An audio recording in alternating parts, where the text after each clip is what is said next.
What's up, guys? Welcome back to another video. Hope you're all doing well today. We are going to be taking a little bit of a trip down memory lane today, but in the most up-to-date and modern way possible.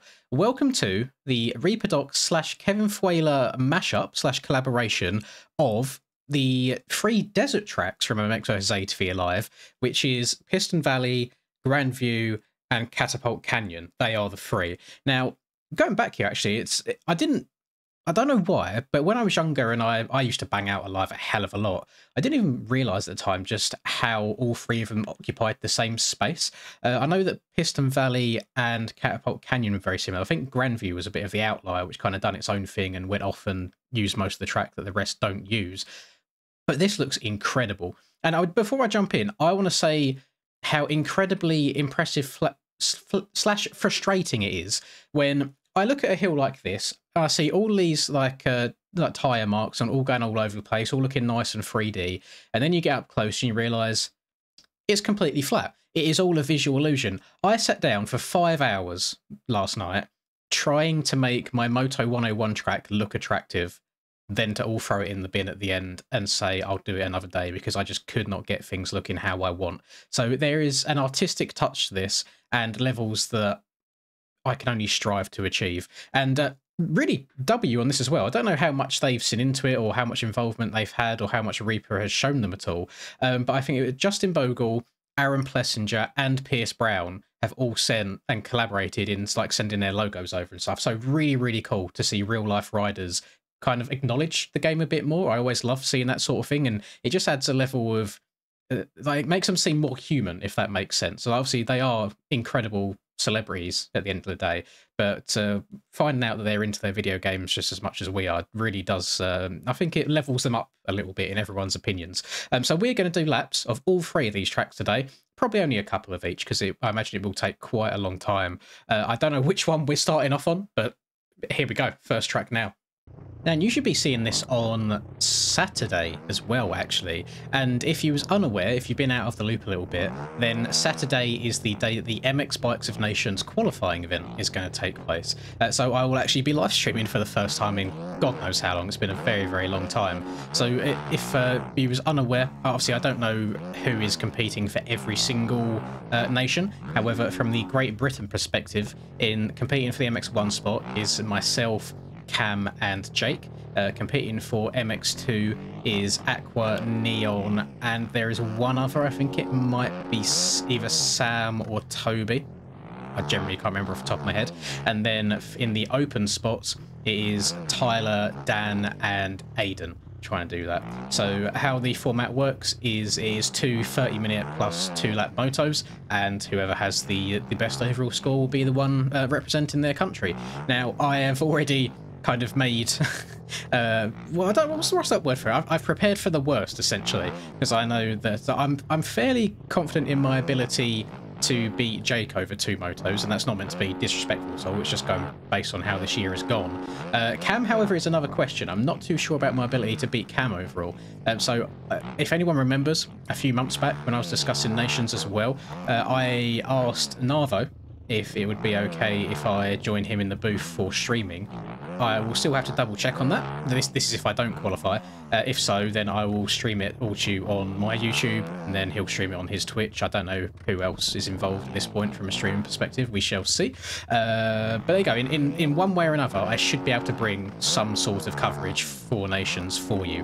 Whether it's through an onboard perspective, if I manage to like get through qualifying tomorrow, or if it's from a third-person perspective, from actually being a commentator. So very, very exciting stuff. The tracks in question it's amongst the 2024 GP tracks made by JV, and they've removed the sand tracks from it, so it can't be like Sardinia, and it can't be what's the track? Is it Arnhem, the Dutch one, the one in the Netherlands? So it can't be them. So it's between, you know, like the Glen Helen one, Sweden, Trentino in Italy, Portugal, all those good ones. The more hard pack, the more soft soil kind of tracks in the game. And I'll be honest, this is obviously personal opinion and just how I perform best in the game. I'm a little bit annoyed at how early they released the track list. They literally gave everyone like an entire week to sit and sweat and grind all of the tracks out that it could be, because they're going to do it on a spin wheel. I think it might be like an hour before, I'm not too sure.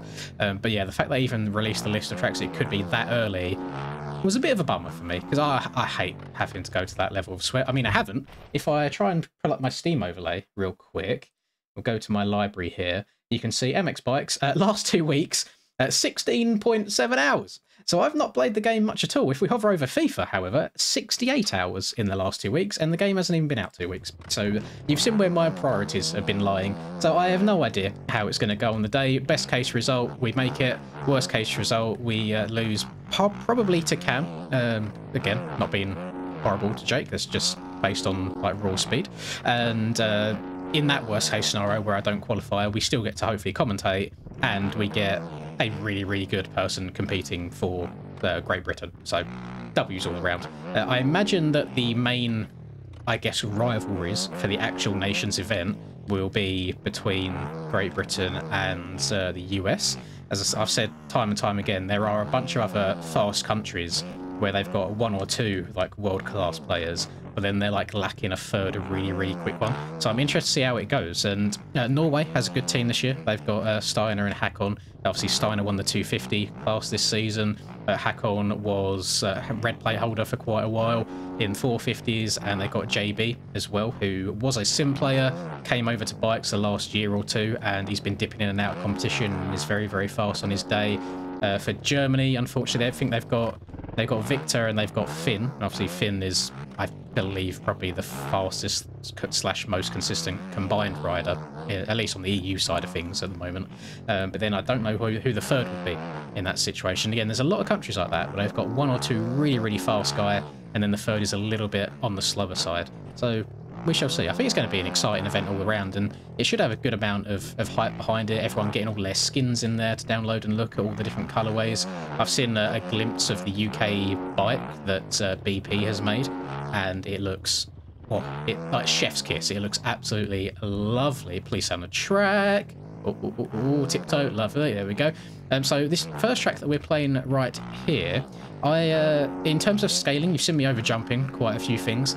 The bikes is in a bit of a weird place at the moment. So obviously OEM bikes, current OEM bikes, really, really fast. Preview bikes, depending on what preview bike you was on, either very, very slippery, or then very boggy, or then some fast. So in terms of track building, I imagine it's probably quite hard to build a track at the moment from a testing perspective. So to essentially future-proof the tracks, they have, I think it's been scaled down ever so slightly. So whilst the OEM bike, or at least the OEM 450 right now, does feel a little bit on the faster side, it is purely because then if you hop on the preview bikes, the preview bike's been a little bit slower or a bit more slippery, the jumps will feel more to scale. However, I'm just staying on the OEM bikes at the moment because trying to hop back and forth between OEM and preview is actually quite difficult just because of how differently they both ride to each other. So yeah, I'm just sticking on this to get used to it as much as humanly possible. But so far, I mean, the flow of it, really, really, really good. And I have to tip my hat to Kevin because I've watched a fair few videos that he's made. Now, they're like unlisted ones, to be fair, just helpful ones for track building. And I can't explain how, because you can try and replicate what someone does, but just not achieve the same results, because it just comes from way, way, way too much patience and practice on his end. And there's just the ability that he has of building ruts that hold you really, really nicely without being 10 foot tall, and building natural looking braking bumps, and it all actually looking absolutely incredible. I can't believe how busy the track looks as well, with all the models dotted around, so it looks really, really good. I'm very, very impressed. So we've done the first track here. It looks like I've had 1 lap actually at the top that's counted because I keep jumping off the track and going the wrong direction. Let's go over to track number 2. As I say, we've got 3 to cover, so I don't want to spend like an entire 10-20 minutes just on one. Alright, moving on over to Grandview now for track number 2. And I think, so that jump that we see in front of us coming towards us, which is also a finish line, I think that one is Piston Valley, which was my favourite out of the 3 in Alive. So we'll save that one until last. Let's see what on earth we've got going on here. I just need to try and remember all the track layouts as well. That's going to be the most difficult thing. Let's tiptoe around here, up on the pegs. I want to try not to go too fast and end up flying to my death. Let's go over to the right. I'm just trying to get my brain working. Oh, so then we go right, and then it should be a step down into another big double. Yes, big double, and then it should go to the left slightly after this. Oh, it goes to the... yeah, right uphill roller, and then left slightly, and it should hook round to another uphill. So down here, down to the left. I'm trying to move my brain all the way back in the day. Yeah, and then there was this big uphill, step down to the right-hand side, and then it should be a sharp left-right at the end of this straight, I think. Step up. Oh, okay. Need to hit that a little bit faster. Yeah, here we go. So sharp left, down into a sharp right, back over to the finish line jump here. So actually, this track, in comparison to the first one was actually a lot more tight and technical. And it's weird how different, oh my god, look at the rough on that. Okay, that's going to be difficult when we get to that. I think that's part of the Piston Valley one. It's weird how the tracks translate over differently to different games. Let's get around here again. It does seem to be a little bit on the inside dominant side of things. The inside rush just holds you really, really well. And there's not too much of a point, at least at the moment, of me railing many outsides. Please don't have collisions. They don't. Lovely stuff. Let's get down here. Try and get a little bit of an oppo going. No, that was just a normal whip. I am very, very rusty. Try and ride these rollers all the way to the top of the hill. Send this bad boy back down to the left. I want to try and hit the right-hand side at the top of the next hill this time, just to give it a go and see what she's saying. Little scrub-a-dub-dub. Please don't jump and fall down to my demise. I see like the boats, the yachts back there in the background. Nice little touch. Stretch this bad boy out this time. Tap the back brake a little bit. That was actually really, really clean. That triple step up might be a bit of a stretch on a 250. I know I didn't land the jump forward amazingly on the 450, but yeah, it's going to be a bit of a stretch there. Get back on the power. Try not to loop myself out this time along this long straight. Oh, okay, so there are braking bumps. They're not insane to the point where it's going to suddenly eject you over the handlebars, but they are big enough to where you can't just absolutely send everything. They do give you a little bit of a speed check. We'll check up more this time. Try and hug this inside a bit. Scrub this table down the hill. Can we send this and downside a roller? We can. Went a little bit too far. You can kind of turn it into a triple. There's one bigger roller on the landing of that. And then we'll try and stand up on the pegs over this rough stuff around the outside. Stay nice and low. Scrub this bad boy just over the crest of the hill. Oh, was the lower side that... Please don't go over the bars. Oh, that was actually rapid by mistake. I'm not sure if I can replicate that, but I got a very, very lucky bounce there, which kept me nice and low. Scrub this bad boy. So wow. Was the track that short on Alive? I know obviously we probably move a lot quicker on this game overall. I know Alive is a very arcadey game in general, but MX Bikes, I think the general pace of the game is quicker. Were the flow times ever under a minute on Alive? That seems insane to me. 58 seconds. That is nuts. You can definitely quad that whole thing there if you get a good enough run around that corner. Just got to hit it in the right place. A little bit of practice will do nicely on that. We'll try... Oh, I came up a little bit short that time. Get your arse out the back over these rollers. Downside that roller. That wasn't intentional, but I mean that's probably where he wants you to land. Stay up on the pegs here. Hit this high side so you can downside this nicely. Let's try and serve to the right again.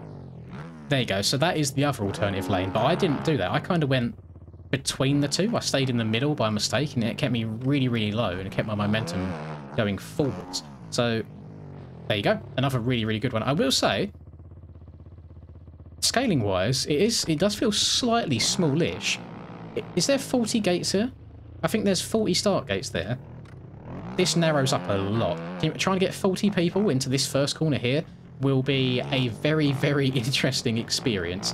But yeah, the actual rest of the track itself, really, really fun. So yeah, let's go over to the third one, which was my favourite one, which has a massive uphill triple called Piston Valley. Now we're talking. Have a look at that map on the right-hand side. That is a lot more wiggly than the other one was. So Piston Valley here. We turn left, back onto the same straight as the one we just had. And now we hook a right down this very, very rough-looking hill. Holy, this has got to be the roughest one so far, just based on the first straight. Down here, hook to the left. Oh, 100%. 100%. Round here. Oh, double up. And then was this a small? Yep, small little like quadish kind of tiny rhythm section, tripling down to this big 180 bowl turn. Then I believe we jump and then go right after the end of this. Yes. Oh, this is so rutty. and then all the way up to the top of this hill. Trying not to send this too far. I'm going to check up because there is a left-hander at the bottom of this. Lovely, memory served me right. And then is this a big scrub jump? Kind of a scrub jump. And oh, I want to hit this right-hand side, see if we can send the whole thing. Which you can send it all the way to the top. I wonder. So that inside roller there, I wonder if you hit the massive uphill on the left side rather than the right, if you can downside that inside roller. Because that is going to be a big old jump. Yo, yeet, send this bad boy round to the right on the brakes, round to the left. Where is the... So we've got one more right, then it should be a left. Then it's almost like a supercrossy kind of section, I think. After this, I don't remember that being like that. I think there was like a massive wall there on the actual game. That's not as big of a rhythm section as I remember it being. So it's just triple tabletop. I wonder if you rail the corner, if you can just send it all the way onto the table on these bikes and have a very quick line. Absolutely no idea. Right, oh, double down that hill. Smooth on the power round to the left. It's a little bit of an awkward angle, that. It's trying to be very gentle on the power because it's slightly off camber but then uphill at the same time. So it's kind of worst of both worlds for your back end and tractions. You have to be very patient. That was very aggressive.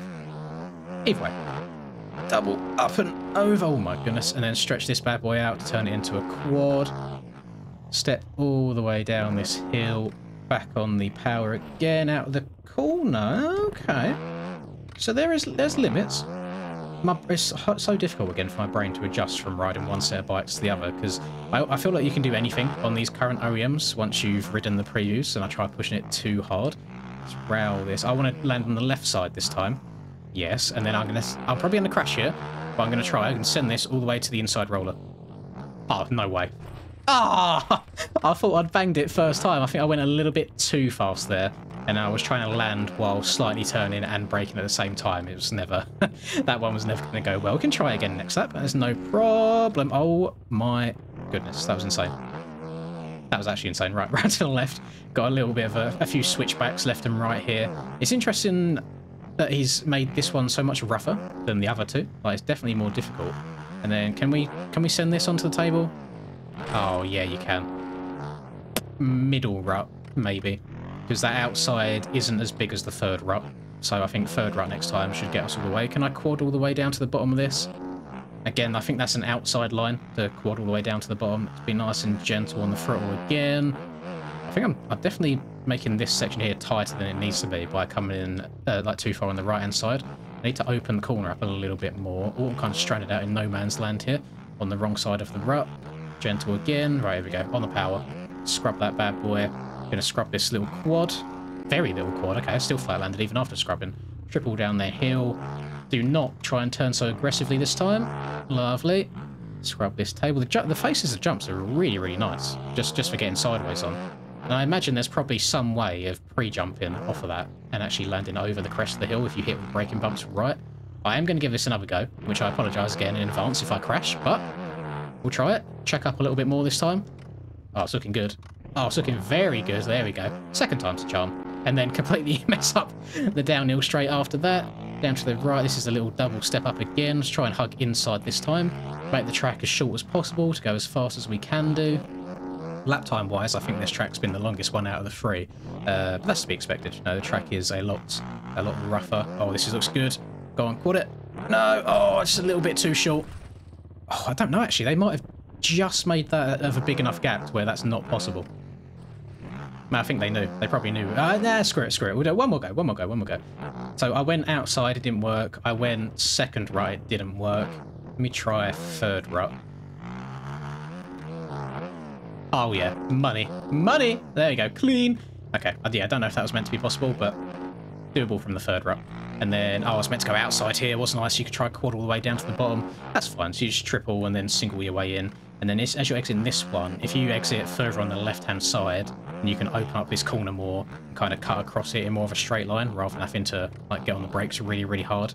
And then just nice and patient through these ruts. It seems like insides are the way to go. Little double here again. Got to take the sting out of that one.